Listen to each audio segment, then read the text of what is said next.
Yes? Welcome, Trinidad and Tobago and all our peppers out there. I'm your host, Anthony Defoe. Welcome to Frontline. Tonight's tag, what we're going to be discussing is leadership in crisis. Tonight, on our panel, we have Janice, Learmond-Criqui. I think I got that right tonight. We have Sarah Nabbie and Ken Biscombe. So once again, everyone, welcome. I know it's not the normal cast that you see, or should I say the normal host that you see, Philip. Well, Philip is taking a night off tonight, and we're actually producing, he's producing a show that would be released very soon, as well as we have big things happening here at PEP where we're creating our own studio where we would be hosting these shows as well. So do listen out for that. Join the page. Just be in the know, be in the loop. So, again, tonight we are talking about leadership in crisis. There's a lot of madness happening here in Trinidad and Tobago, and again, after 55 years, we just can't simply believe this is what we're in as a situation, as a country, So, again, Janice, yes. Would you like to put 2 cents into the mix? Of course. Well, as you know, we've had the whole situation with the flooding and the resignation of the head of the OPDM, which is David Williams, and we've also had situations with the video we saw the other day at a popular school. So again, that's another leadership in crisis, because you have a minister of education who is saying that, just take away the cell phones, but that's not the solution, and I think he needs to understand this. We have had too many situations in the last several months where incidences occur, and our leadership does not seem to understand that they are not leading. The people in government, or I should say the government or the current government, they are supposed to protect the people and to do the things to help the people. With the situation with the flooding, you had nobody assisting for several hours, and that is totally unacceptable. When are the people going to get a government that will serve the people and do what is necessary? The whole thing with the flooding, I was very, very upset about the whole thing with the flooding, because this is not something that has just happened. This has been going on for a very long time. The solutions are there. Why is it that the current government cannot institute solutions? We may not necessarily have the answers, but then get the consultants in who can provide the solutions, and instead of taking $400 million to build a road to Manzanilla, let's take that very same money to fix what needs to be fixed in terms of avoiding homes being lost, families being totally devastated. Excuse me. When their homes are totally disrupted. Students couldn't go to school, parents couldn't go to work, they would have lost a day's pay. When is the government going to really step forward and do the right thing? Good point. Very, very good point. And again, we sit down and we wonder, again, these are people who we put into a position that really is supposed to bring some level of betterment or some level of sanity to their portfolio. And to date, for 55 years, again, we're simply spinning wheels in mud, and it's not making any sense. Now, all this booms that we've had where oil is concerned and all the money that has passed through Trinidad and Tobago, you're telling me to this date, 55 years later, 11 administrations later, there has been no one who could have created a relief fund of sorts where we're able to put some level of cash on an annual basis into this fund where, again, if we have disasters, we have funds to deal with it right away. And in fact, like Philip says, we're the third richest economy in the Western Hemisphere. This little dot on the map in this portion of the world. And, you know, my thought on that is make two funds. Make a regional fund and make a local fund or national fund. You know what I mean? Where you don't have to go scampering looking for monies or resources to help. If you're heading or CARICOM body, again, you must lead by example. You know what I mean? And seeking the interests of the whole, as in the human element. I mean, then what is your purpose as a leader? You see, what we are doing here, we are under the assumption that we are saying the people in government works for the people. It's our rational assumption. It's what we think is the system. However, we could clearly see that the ministers in these areas, in terms of education, and in terms of ODPM, in terms of that sector, obviously they do not feel as if they are in service to the people. Otherwise, they would behave as such. Well, you know, it's interesting you say that, because I know that when, you know, ministers are newly sworn in and they are sent, they all go to a retreat where they are supposed to be enlightened as to their role and responsibilities. But it seems that the training just doesn't seem to have sunk in to make them truly understand what their role is. You know, Janice, I would be curious to see exactly what they are trained, what is being taught to them. Because if we look around the country, even expanding the last 55 years, in every ministry in Trinidad and every division in THA and Tobago, you're not seeing any type of leadership. All you see is just failure, and more failure. I'm so happy you talk about the leadership in Tobago, because in my mind, I've always thought the THA really was a body that was really supposed to micromanage the affairs of Tobago's business, and again, bring betterment to the people. Precisely. You know, the THA was founded, I think, was started in 1980. So it's 37 years since they've been around.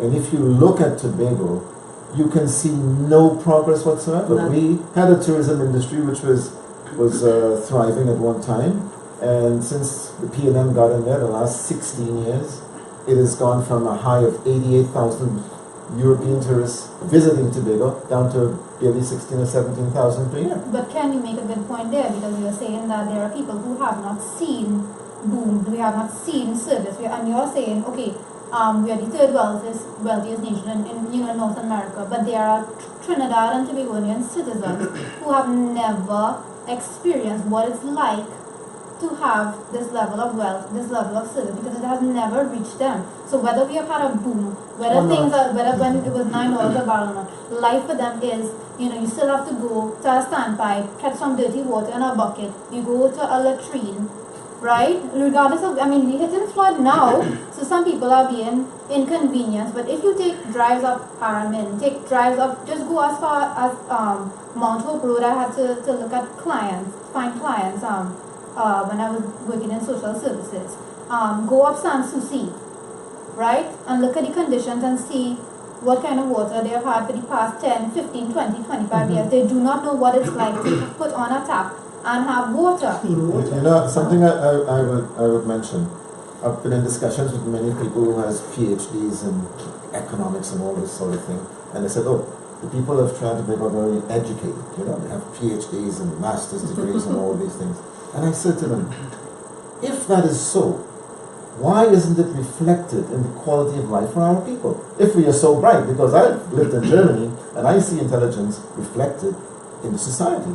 I've seen intelligence reflected even in the United States in many areas, whether it's in a rural area or it's in a suburban area, but you do not see it here. Simple point in case, when we were traveling down towards south, and there was no signage on the highway. Correct. Imagine we built highways here, there's no signage. So a person comes to Trinidad, they rent a car at the airport, they're trying to find San Fernando, and it's just in that direction. There's no sign saying, okay, it's 23 miles down the road, it's 11 miles down the road, exit number 15. Constant signage as well as the placing of where those signs are. Because remember, another point that we were talking about was the signs being so far off to the left. Yes. You can't look at it because you can crash. Now remember, you're supposed to be looking on the road straight ahead of you. Yes. Why are you going to put a sign to the side where you have to allow the driver to take his eyes literally, totally away from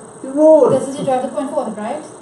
Anyway, we were talking about that, along right? either of the highways. And I remember the irony that we were discussing, that is the place of the pitch lake, and we were discussing, look at the state of the road, look at the state of the pitch, and I mean that in itself should tell you, the people across it, they are so jaded, is that the pitch is right there, there's no need to pay for transport, there's no need to pay for excess of production, but we can't have the best pitched roads, and we have a pitch lake. Get this. I dare the present day administration to fix every road there is in Trinidad and Tobago, one, cost effectively, way below our natural budgets that we've had for refurbishing or building of roads. And I'm saying for us to actually fabricate a road or roads throughout the entire country, every square inch of them, at the best of our ability.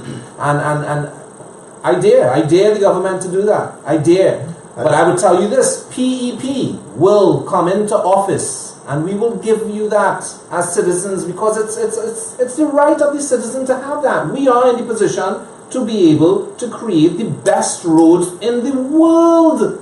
Well, not just that. I think we will also let people know where the pitch is going and where the money is going. Well, true. Because obviously true. it is going somewhere. Correct.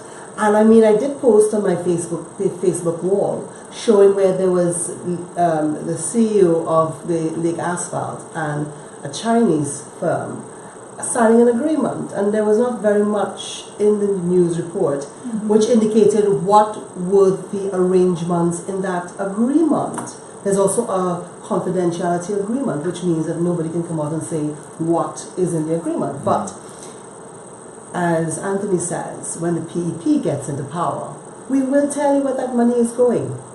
And we will also ensure that whatever arrangements are put in place, that it will also benefit Trinidad and Tobago. Yeah, but something I always keep saying, the people we have in leadership, the people who are in political office, from the Prime Minister, the Chief Justice, the Commissioner of Police, the Chief Secretary in Tobago, it makes you wonder, do they have a love for the country? Because if you really love the country, when you get in there, you want to have a vision of where you want to take the people. Correct. You want to make life comfortable, happy, safe for everyone. And when you, every single day you watch the news, you open the newspaper, look at today for example, we're hearing all these issues about teenage pregnancies, being reported, other matters in the school. The only solution that the Minister of Education has is to remove cell phones from the students in school. And how can that be a solution? Like we were saying before the show, the cell phones are what we have as proof as to what's going on in the school behind closed doors at this point in time. So you're going to take the phones away now, where one, you're not going to have the parent and child being able to have some level of communication in an event of an emergency. Because that's usually the reason why parents allow their children to have phones. Because, the environment that we're living in here in Trinidad and Tobago, any parent is in fear knowing their child is not directly with them and you don't have your eyes on your child to know what's going on with them. So, with that fear factor in place, I mean, at the end of the day, the only comfort as a parent is that our child has a phone where you can call them to find out, hey, honey, are you okay? Is everything all right? Or if you need to pick them up, or if the school closes early, or something along those lines. But my point is this. You're going to take the phone away, and again, that is how we are getting information as to what is happening behind the school's closed doors. All right? Now, with a situation like that happening, my question is this. They're saying that it's a hoax. Did anyone take this child to the doctor to do a physical to know if it actually was? I mean, did the principal make any initiative towards anything? Everything is so hush-hush at this point. The point of the matter is that it already got out into the public domain. So there's not much hushing you can do because the impression into people's mind has already been burnt there. You know what I mean? So who have not gotten the news hearing that it's possibly a hoax, as they say, is still thinking in their minds that this was something that was real. You know, but again, did the public get actual proof saying that this was not real? But Tony, even before, sorry Janice, but even before we go there, I mean, I have a good few points with respect to this, but with respect to what you're saying in terms of the cell phone being a lifeline basically for the child, right? You know, in terms of security between the parents and the child and the communication. Remember, we have children who are citizens. They are still citizens. Yes, they cannot vote as yet, but we are in charge of them, right? We are supposed to care for them because we are adults. We made them. They are the nation's children. They have rights. We have ratified an agreement saying that they have rights. One of these rights is that they have a right to a voice. They have a right to be heard. When we have these policies saying, be silent, be quiet, also when things happen and they can't, it's a he said, this is she said, and there is now a phone now where they can take some evidence, some form of visual evidence, because they are silenced and they are fearful, and you take that away from them. Then we have all these public awareness campaigns with respect to hotlines. If you have all these problems, you call them, and then we have the ministry doing the exact opposite and saying, no, I want you to be even more silent. So you understand the different levels of hypocrisy and abuse that's going on there, just by this policy alone. But what's happening in the schools, you know, with the should I say, the sex, the fighting, the violence is going on in school, it's a symptom of a bigger problem that the government is not really addressing. Taking away the cell phone is not going to address that bigger problem, you know? They need to be looking at the larger picture. Correct. See, where is this coming from? It's coming from the breakdown of the family. Correct. Many of these issues come from the household. And I was explaining to someone today, when you see a picture of our carnival, for example, and you see women behaving in this lewd fashion, you know, on the ground, legs up in the air, you know, and a child is standing there watching, what message are you really sending them?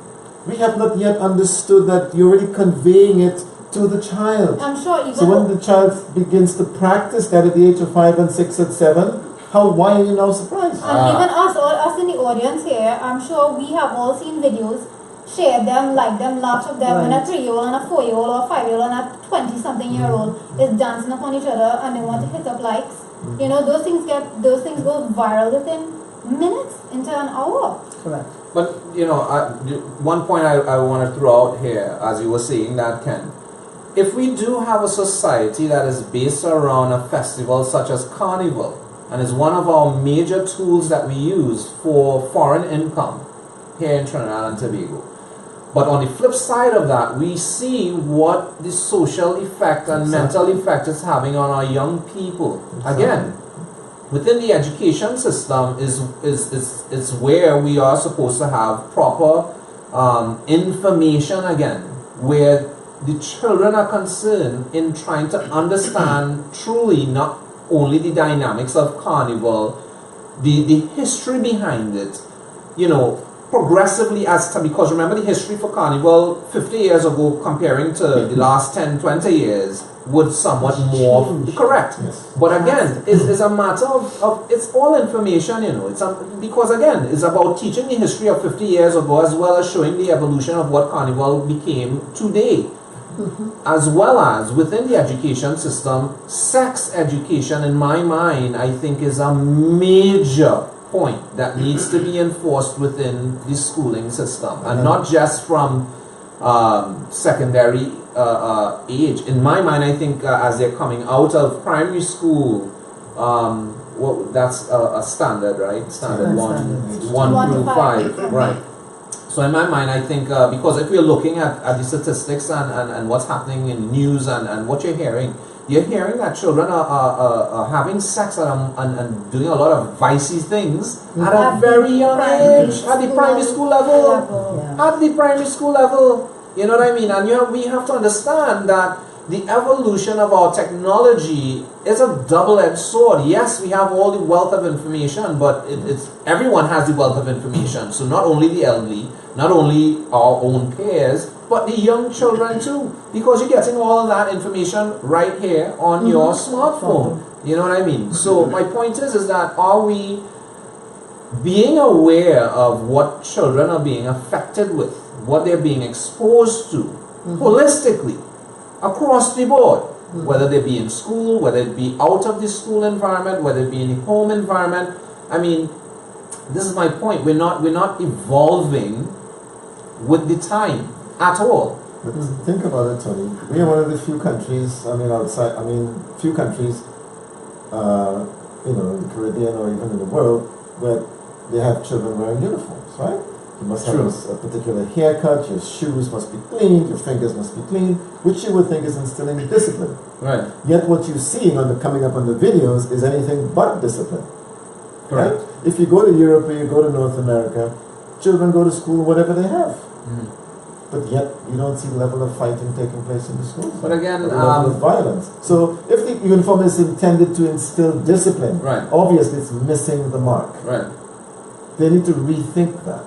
Well, yes and no. I'm not gonna make a major issue on the uniform thing because it's not that I like uniforms, but it is a part of our society's fabric, the fabric of our society as we know it, as far as everyone used to wear a uniform.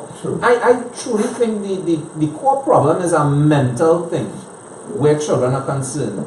They are lacking the type of information that they truly need for the 21st century and how to conduct themselves truly as young people. Because again, remember, they have a wealth of information now. Information we did not have in our time. You know what I mean? Ease of access. Ease of access, correct. But the thing is, if the uniform is intended to instill discipline, why are we having, the minute they leave secondary school, you see this total fallout? Obviously, it's not meeting the mark. So I'm saying it needs to be really looked at and what's your thoughts on that, Sarah? But you see, the thing is that we're talking about discipline and we're talking about children here, but remember what we're discussing here, they are children, right? So once you're a child, you must have, and you're in a school setting, there is an adult or a group of adults that is responsible for you, right? I mean, we're talking about leadership in crisis. And I was looking at the discussion today, and remember the first response from tutor, they were saying, we're not responsible, we are not babysitters, we don't see your children. Basically, that was the tone of the response. Outside of the classroom. No, I'm not quoting it, but that was exactly. However, people who were discussing, I know Philip and Suzette, they were having a discussion today about where do we start in terms of dealing with this? And to me, I was like, I can't believe you're asking this question, because to me, the answer for me was this. We are a republic. A republic is a state that is governed by law. So if you have any doubts, you go to the law to find out where Trinidad and Tobago has a position on. If you go to the law, you will realize that we have a package of children's legislation, right? When that was passed in 2015, the tutor, the principals, the teachers, did they take it upon themselves to understand now that we have a package of children's legislation, what does it mean in terms of us delivering our services to the children? Do the children know that they have this package of rights and laws and things that matter to them? Where is that? Did they even know that? Right? And then when you know that, you would understand that teachers are in a special category in the law, and they are called persons in positions of trust.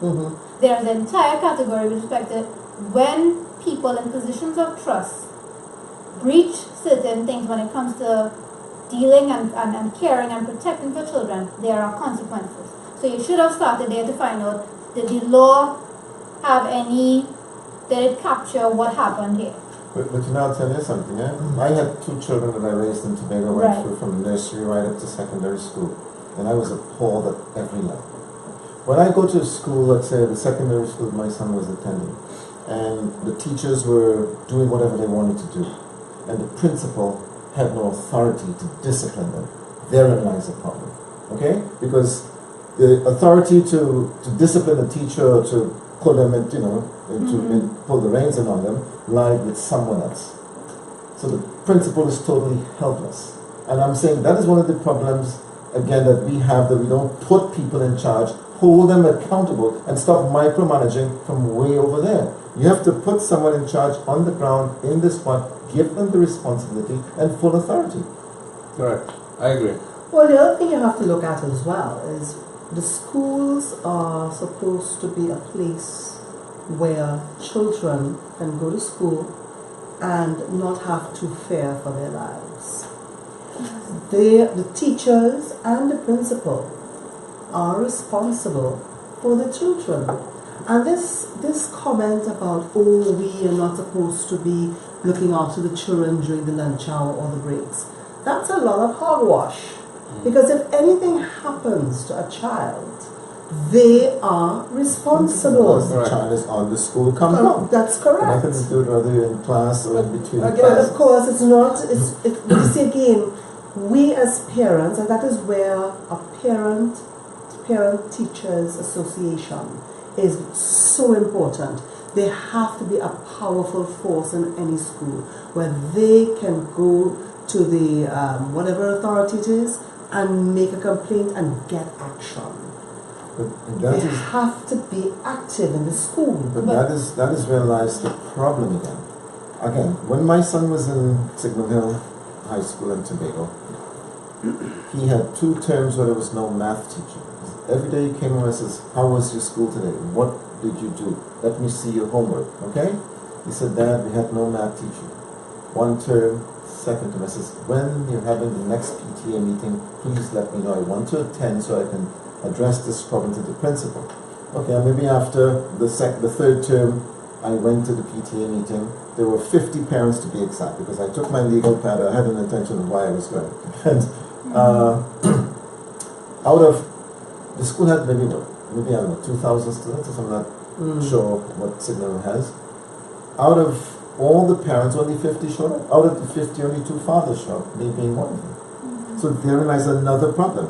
People are sending their children to school, but they take no interest in the children's learning. That's another problem. So the meeting was called, and the principal says, "Oh, we have this fundraiser, we're doing barbecue to raise something." And I'm sitting there a little bit dumbfounded. So I raised my hand and said, "Hi, my name is Mr. Biscombe. I have a son attending school. He's informed whatever it was, and he has informed me that there is no math teacher." The whole audience went silent. Here it is, you're talking about fundraising for a barbecue. You have no math teacher in the school, which is a very basic primary study that every child should learn, and you talking about a barbecue? I was totally appalled. I think the whole system needs to be has to be done undone and redo.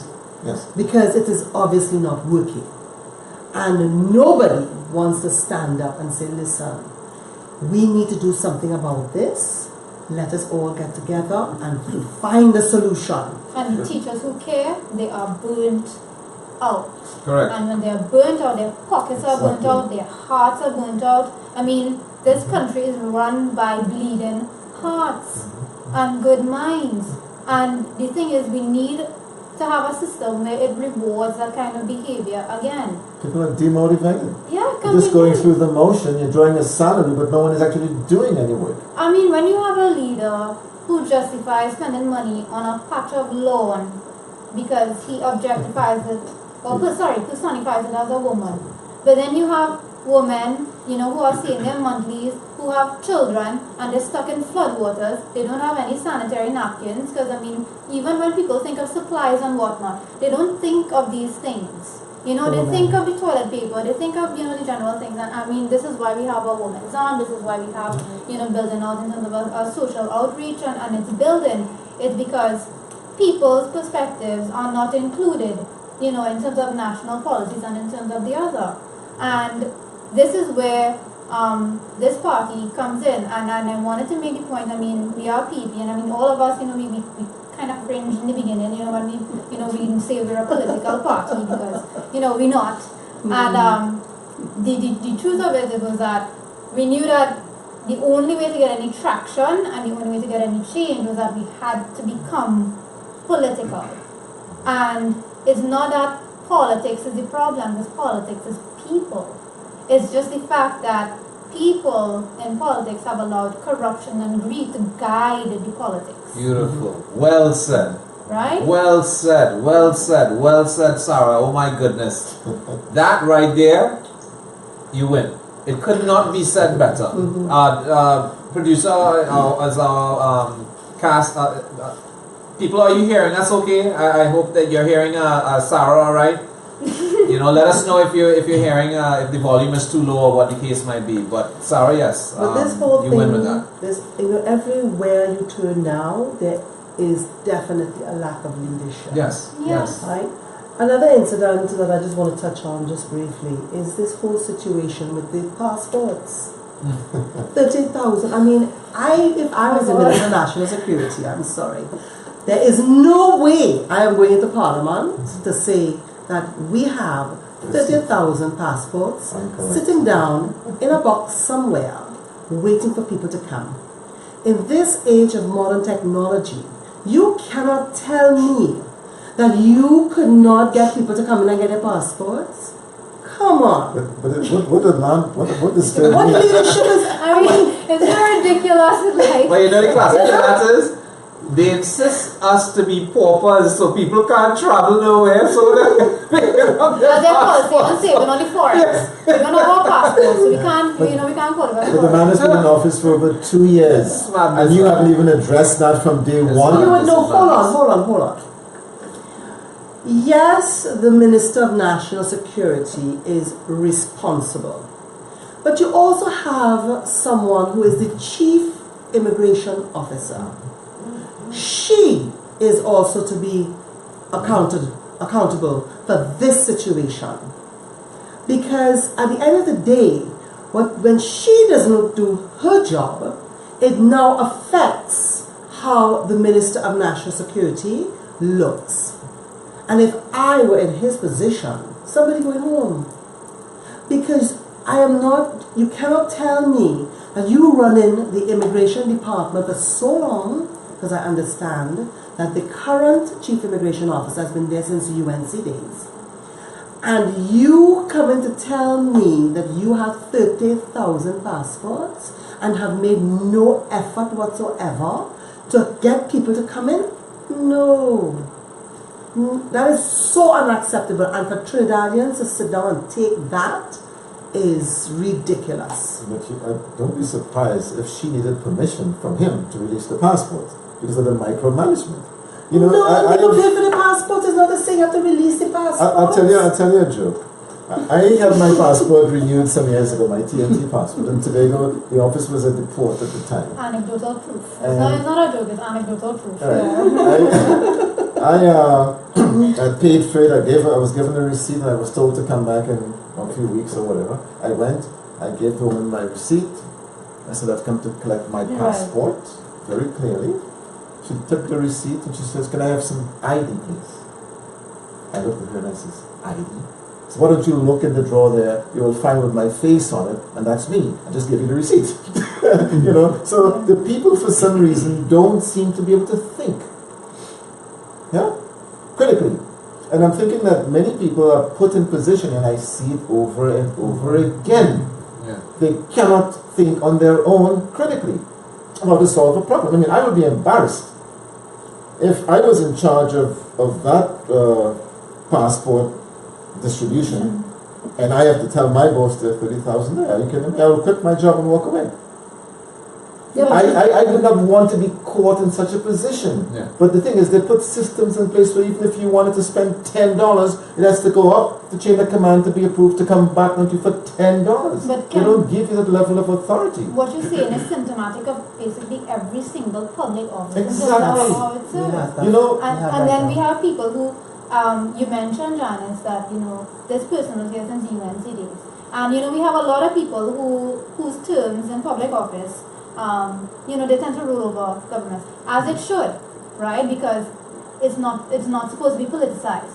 You are there, you are a public servant. But the thing is that I have witnessed for myself You know, the rise and fall of departments because they choose to politicize their level of service depending on the political arena. And people seem and the thing is that people get penalized and they get rewarded, you know, for their, which is why people worry about victimization, you know, in terms of speaking out and whatnot. I mean, we all have jobs. I mean, I'm in public service, but it's just, you know, I'm just not afraid. Yeah, but they're supposed to have what is called reviews, yearly reviews on their performance. And if it is done properly, then it would have been identified years ago that this particular individual is not suitable for the job. But the monitoring and evaluating departments in these offices, they are the first budget to cut when they need to make budget cuts. Research, M&E, they are the first departments to cut when but that things still get should tight. not take away from the fact that they have to have a performance review done. I like to think of TNT as a case of arrested development. Okay? Arrested development. Right? I mean, nothing seemed to have developed over the last 55 years. I mean, a few things in the private sector, yes, that's about it. You know, you could go to any police station right now and you see they have these huge, what do you call them, logbooks. I mean, they're huge. Yeah. And they're ancient, man. And they're still writing longhand every single line in there. Dude, the pages fall apart in your hand while turning. And I'm thinking, we have technology available today. Madness. Okay? Everything is computerized. Why are we still using this antiquated system? Correct.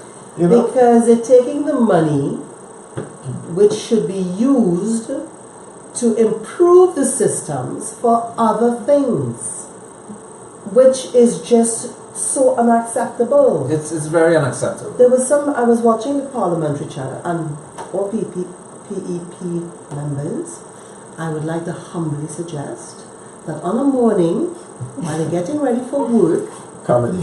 turn on the parliamentary channel. Yeah, the best. That's comedy in the Caribbean. It's not just comedy, but they also give you documentaries, and there is also one that talks about the how governments are supposed to operate. And you need to sit down and look at that because it really tells you how a government is supposed to operate, and you would not be able to sit down and say, but wait, we're not getting this from our government, or we're not getting that. So what is really going on? Then you will decide what your choices are when the next election comes about. Because at the end of the day, if we don't get up and do something soon, we are going to be we're already in dire straits when it comes to paying our expenses every month. I have been made aware of families leaving and not even telling their friends that they're leaving Trinidad and migrating to America. So we have got to sit down and start educating ourselves and asking our MPs the right questions, because let me tell you, we put them there and we can make sure that they don't go back into power. We have to do it, and we need your help in doing it, because all of us may not have a degree or a master's or a PhD, but when I look at how any government in the last 55 years have treated this country, they make it look so hard, and it is not. It is not hard to make Trinidad a paradise. All it needs is for a group of people to come together and to, look at what needs to be done and just get down and do it. We had the last major flood there in Diego Martin, and yes, they made a big hullabaloo about, yes, we're going to do this, we're going to do that. Nothing was done, and in the last set of rains over the weekend, I think Diego Martin flooded again. The highway flooded. So, what is going on? When are they going to start truly treating the people in the various communities with respect? Because quite frankly, we are being totally disrespected right now as far as I'm concerned.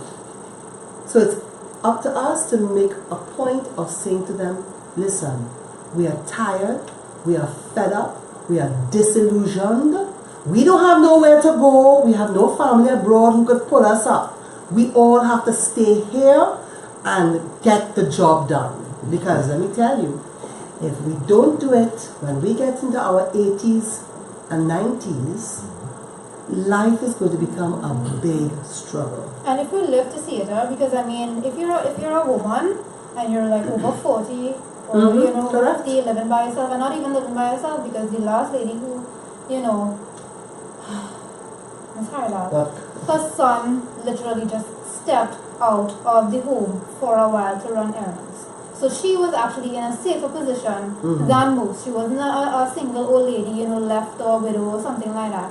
And someone just took the opportunity because he sees that person as, you know, a good opportunity, a low-hanging fruit, you know. She was the catch of the day. She was, you know, today's prophet.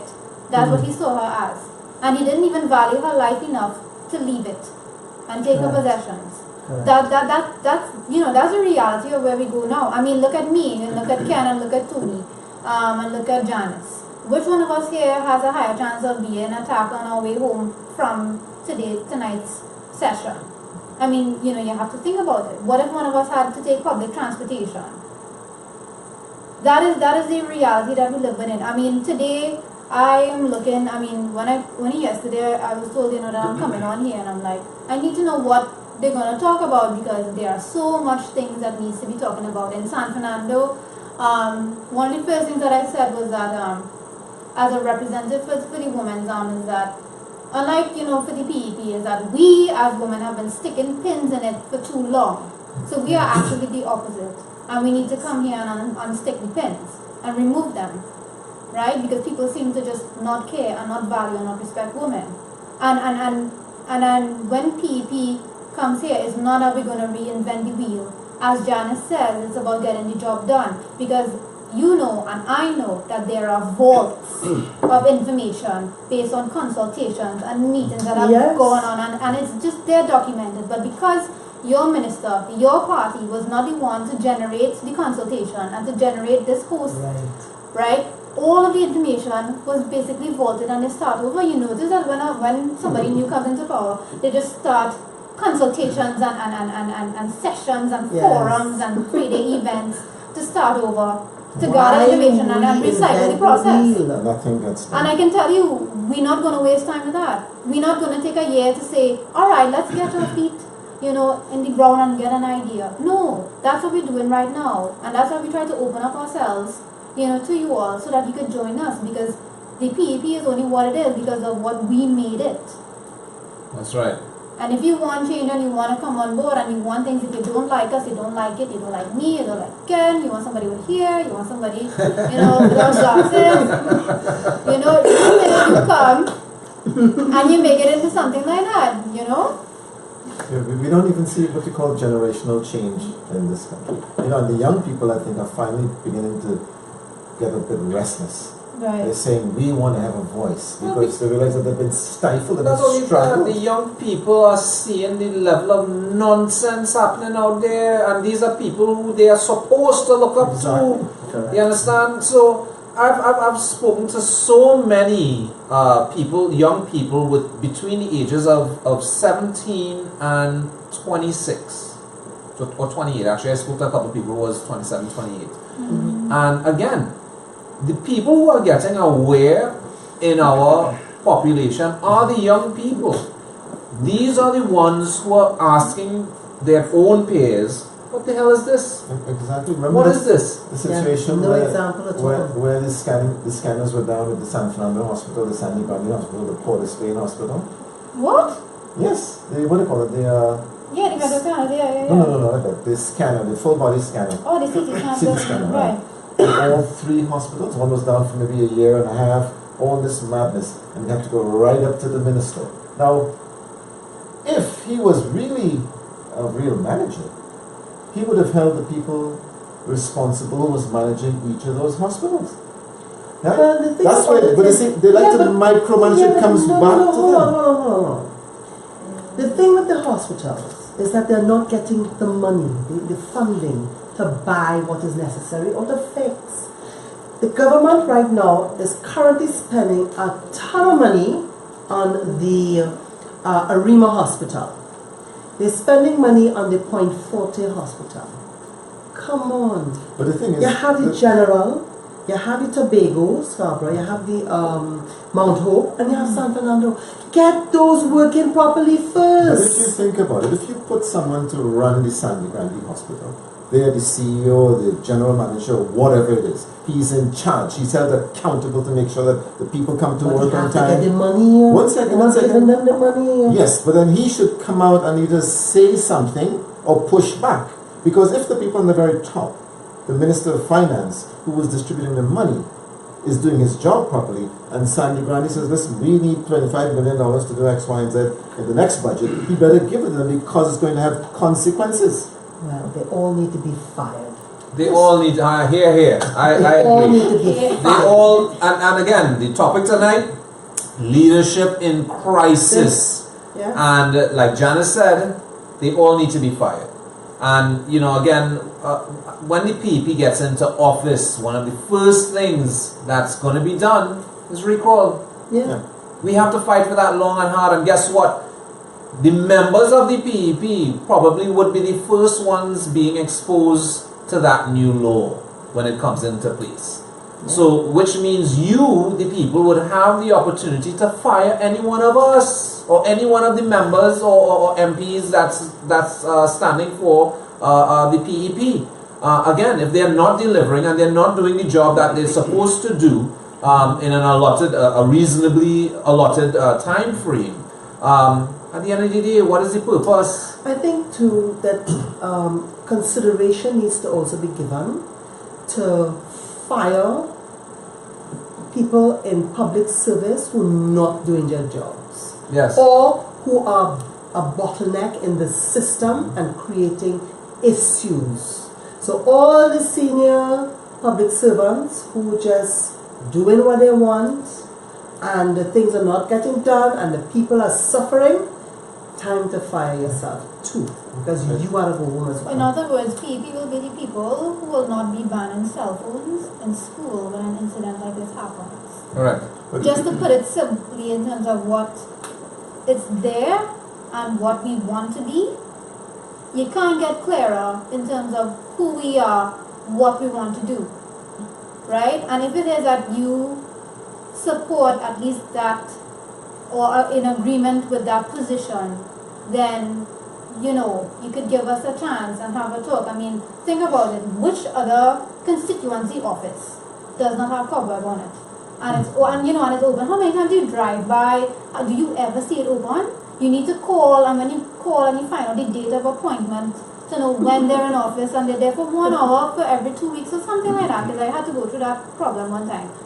But every Saturday, somebody from the executive is here to hear you, to converse with you. We open up ourselves, you know, on social media. And this is another thing that I wanted to discuss today in terms of leadership. One of the fallouts in terms of trying to be a leader is that you're getting a lot of personal lash and hit back in terms of trying to be the ones that's speaking out. And the thing is, we take it how I get it. I don't know about you, but the first thing that happens to me when I go on my social media page and I get all these friend requests and I'm like, oh, they're listening, they saw me, they watch PEP, you know, I get so excited and, you know, you like them. And 90% of it is about, you know, they feel that they have a right to tell me that I look in a particular way. They find I look or sound, you know, if I want to have a date with them, if I want to meet with them, somebody tell me don't cut my hair. Now the fact that you feel, not even in terms of introduction, that you have a right to tell me, you know, how to prescribe my appearance to you, it shows that there is some disconnect in terms of, you know, your head and your heart in terms of valuing and understanding people as citizens. And that's where we come in. And the point is that even though it was a problem for me, it did not stop me from coming out into the public. Janice was someone who was just a concerned, fed up daughter, right? And now she's here on panel. Ken is a Tobagonian, enough said, right? You know, and Tony says we're here about, you know, since forever. So You know, literally, it's just that we, instead of putting Philip and Suzette and Keita, you know, and Felicia, you know, on this side, we just end up taking a chance and showing you all the other faces of PEP.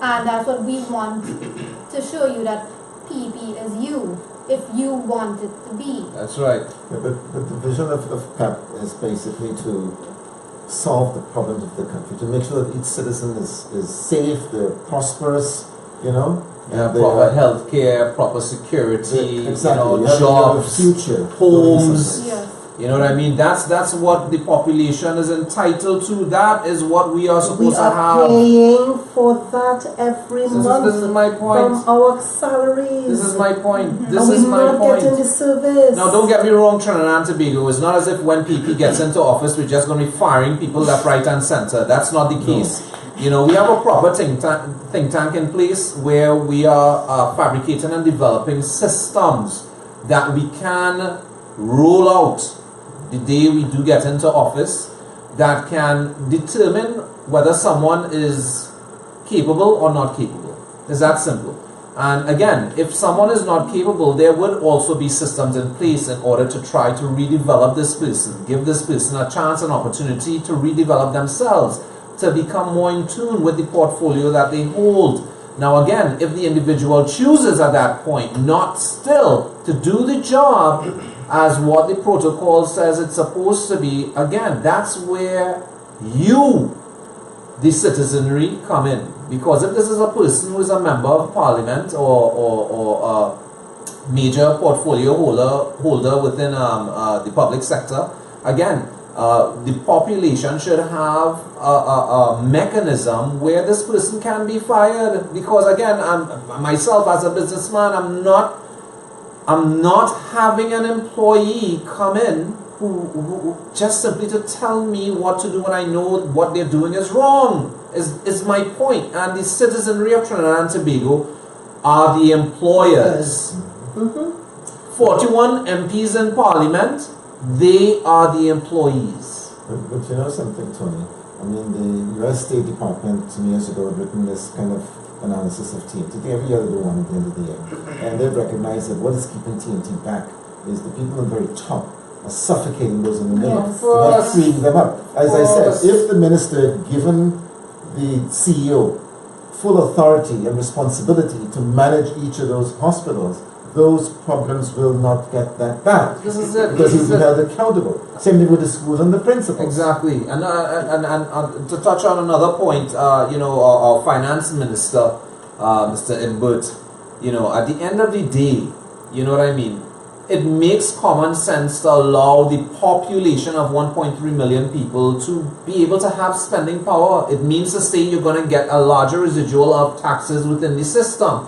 And once you have people having spending power, you now have a greater circulation of money within the system. So we're talking about things will become better. The monetary value will become more. It will worth more.